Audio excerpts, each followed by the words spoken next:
If you want to learn how to animate in After Effects, there's a whole other side of the program for visual effects work that you don't need to know. Not realizing this can make After Effects feel more overwhelming than it needs to. So in this video, I'll cover the things you do need to know. There's a link in the description where you can download a list of all the skills that motion designers need to know. You'll also get a project template that you can use as a starting point, which I'll talk about in a second.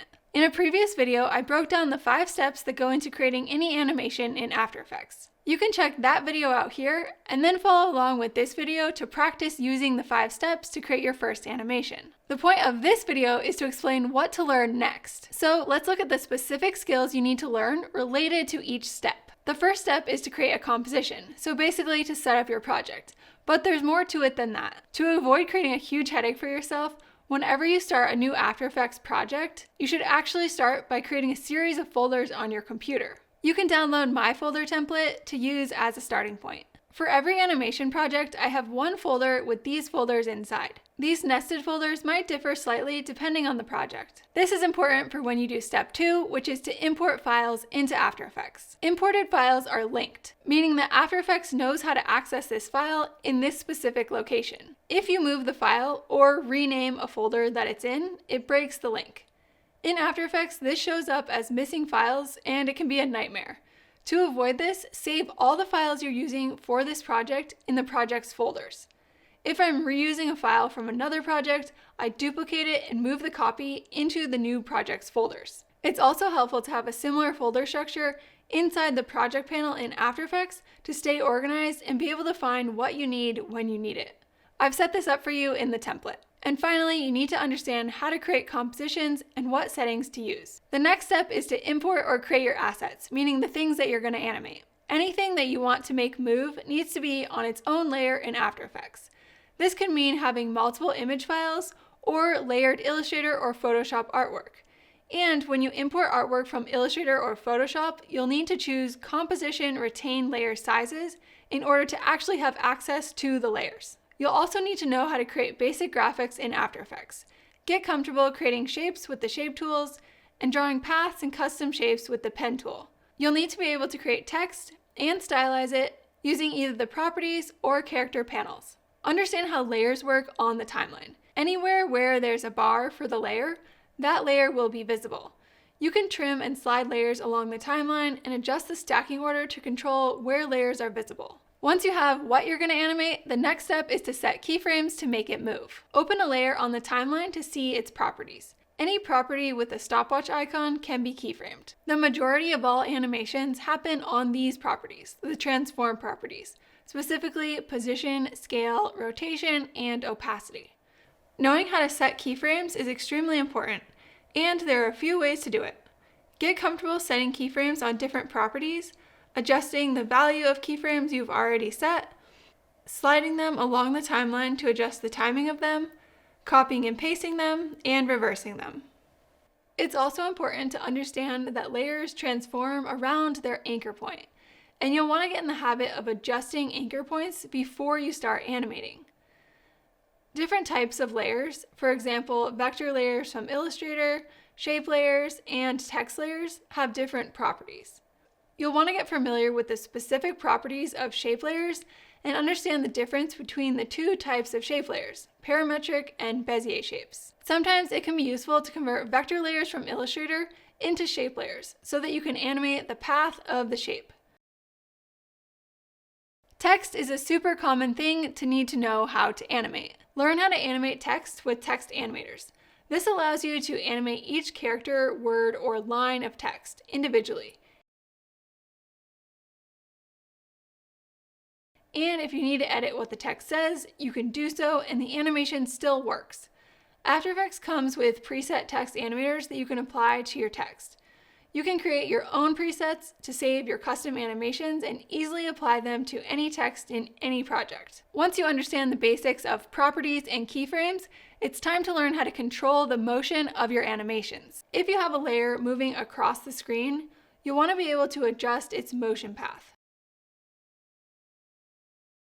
You'll also want to learn how to control the motion of your animations in time. If you select your keyframes, right-click and choose Easy Ease, now the layer starts out moving slowly, increases speed, then slows down again before coming to a stop. This is a much smoother animation than the default linear keyframes, but don't stop here. You can and should learn how to customize this motion using the graph editor. By adjusting these handles, I'm making the slow, fast, slow motion more extreme. There's two different graphs you can work with in the graph editor, the value graph and the speed graph. You'll need to learn both the value and speed graph because there's times when one is better than the other for adjusting the motion of a certain animation. Notice that when you apply easy ease or adjust the motion curve in the graph editor, the keyframes are hourglass shaped, while linear keyframes are diamond shaped. There are a few other types of keyframes you should be familiar with too. You'll also need to know when to convert your keyframes to rove across time keyframes to smooth out the motion of an animation across a motion path. Being able to control the motion of your animations is key to taking your animations to the next level. If you want to master this critical skill and most of the other skills covered in this video in the most efficient, quickest way possible, check out my course, After Effects Explained. Step 4 is to add additional properties to your layers, either to change how they look or to give them more animatable properties. One way to do this is by adding effects to your layers. These include things like blurs, distortions, and glows. Don't try to learn every effect because there are over 200 of them, and in motion design, you'll only consistently use a handful of them. You can add effects to individual layers, or if you create an adjustment layer, any effects applied to the adjustment layer will affect all the layers below that adjustment layer. Another way to add properties to layers is with layer styles. You can use layer styles to change how layers look, and remember, any property with a stopwatch icon can be animated. For shape layers, get familiar with shape operators, which can be found by clicking this Add button. Trim paths are a super useful shape operator, which allow you to make paths with the stroke draw in and out.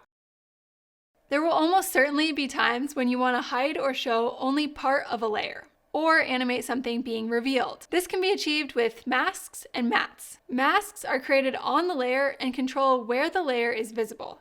Mats are a separate layer that's used to control the visibility of another layer. Make sure you understand the difference between masks and mats and the different options that come with each. After Effects doesn't have a way to group layers. Instead, there's parenting and nested compositions. When a layer is parented to another layer, it inherits its animations.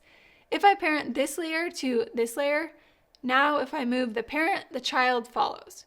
You can also parent specific properties, and it's important to understand the difference so you can achieve the results you want. Nested compositions are when a composition is placed inside another composition. The nested comp acts kind of like a layer. You can animate transform properties for the composition or add effects or layer styles to it. There are multiple ways to create nested compositions. You can select certain layers in a composition and pre-compose them to move those layers into a nested composition. Or you can drag a composition from the project panel into the composition in the timeline.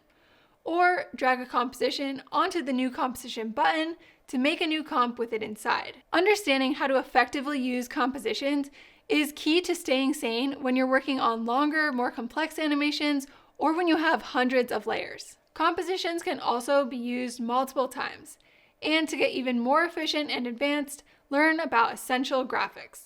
This allows you to reuse and create variations of compositions. Other skills to level up your animations include working with 3D layers, creating seamlessly looping animations, time remapping, and expressions.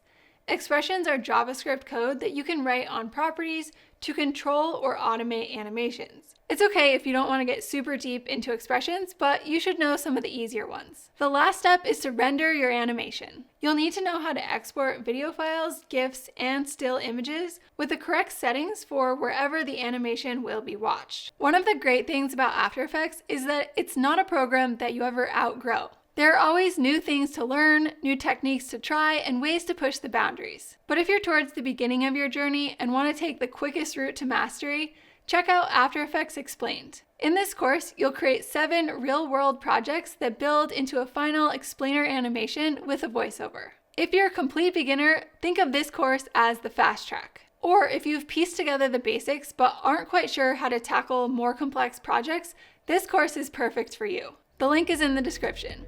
Thanks so much for watching. Until next time, happy animating.